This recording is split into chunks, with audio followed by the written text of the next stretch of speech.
Welcome to Ceramic Beadmaking with Earth Nocturne.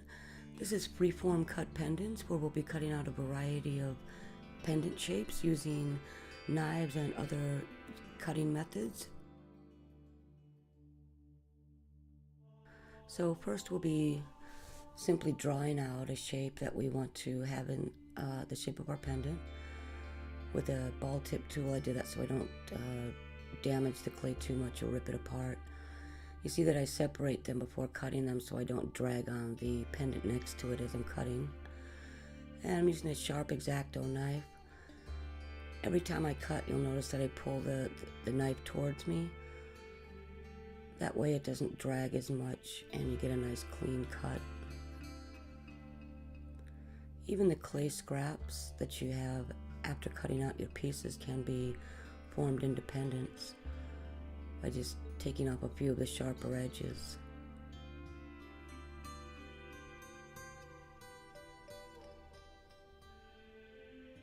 Cutting will sometimes leave a sharper edge, so I use some sort of straight edge, such as a ruler or a fettling knife, to soften the edge and bring it in at an angle.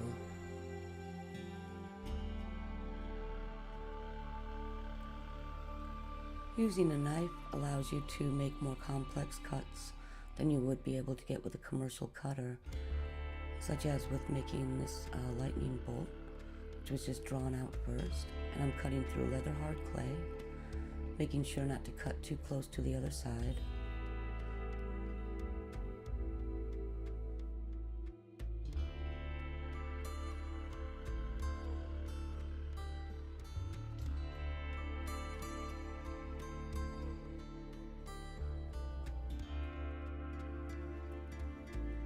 You can also create built-in bails on the end of your shapes by leaving a long rectangular tab.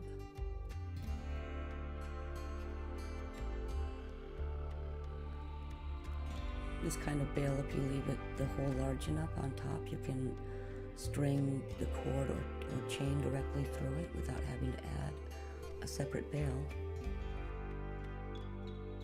And now I'm going to thin this out a bit so it's easier to roll. This might not work with earthenware pendants, as that type of clay tends to crack when it's very thin like that.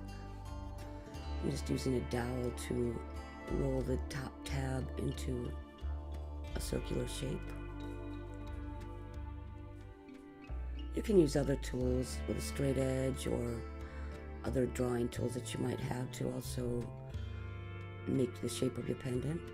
I'm just using a ruler here to make a square.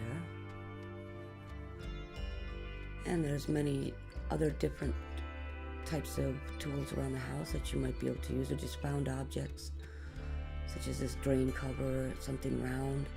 I see I have to turn the clay when I'm cutting it.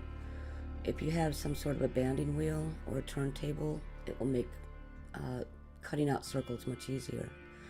I unfortunately don't have one, so I just turn the clay. Here's just a cap also. If you look around your house, you'll see many shapes in circles and other shapes that you can use as templates. For instance, this is just a die that I have from an extruder. I'm making a teardrop shape instead of cutting it all the way around, just using the far edge to make the round half of it. A teardrop shape is also convenient shape to make a built-in bail with. Even everyday objects such as scissors or the wire cutter that I have there can make ovals. Use it directly with a knife or trace it out first with a ball tip tool and cut it out.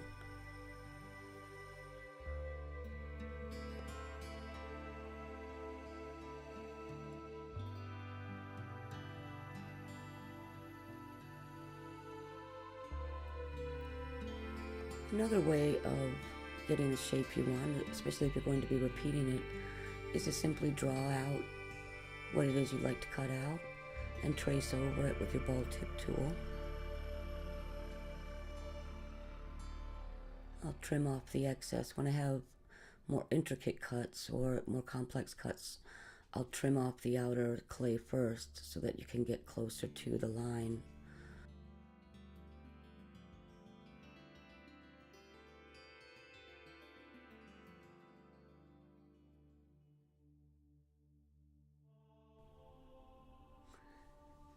You can also use cardboard or a heavier gauge paper for something that's a little more permanent than just a sheet of paper.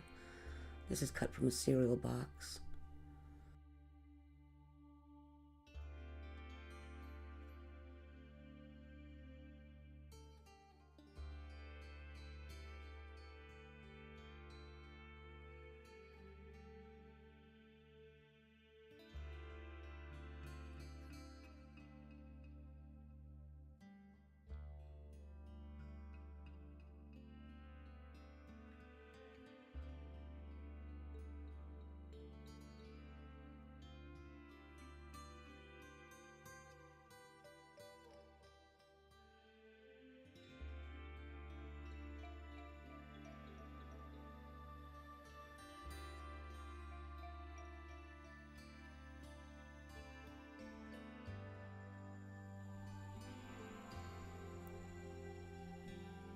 Other tools around your kitchen that you might be able to use for these would, of course, if you're going to be using it for clay, then don't bring it back into your kitchen, just use it for your clay. Here's a pizza cutter. It makes some nice even squares, or some rather rough cut squares. The knife I have isn't very sharp here, you can see, but if you have one, it will do the job. This one's a bit dull for my purposes. For very thin strips, for using in earrings or other applications, you can find things such as, this is a wire spool that I had that's empty now, so I just saved it, and it just cuts thin strips. Nice for earrings or thin pendants.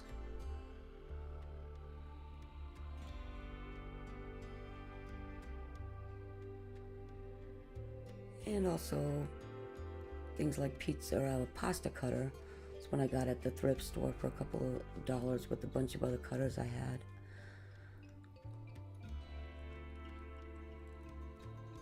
Now for threading holes, you don't need to have the aluminum cutters. You can also use a straw to cut out a nice even hole for either threading or for decoration cutouts. Tends to stick in the tube, and you can just use a needle tool or another tool to get the clay out. Now here I'm just going to take a regular square, and by making some simple cuts in the edge, create an entirely new shape, such as this Gothic cross, by making a triangle cut on each edge.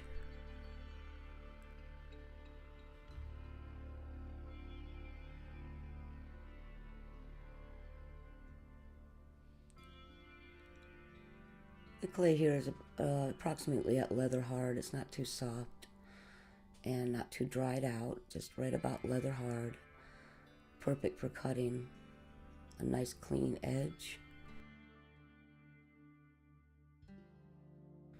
You can do the same with a circle. I'm just going to make a snowflake here by making 5 different cuts.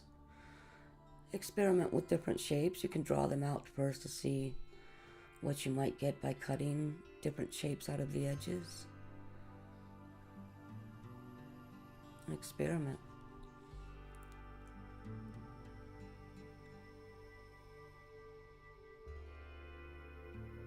In another video we saw that we used cutters to cut out pieces from the inner section of the pendant.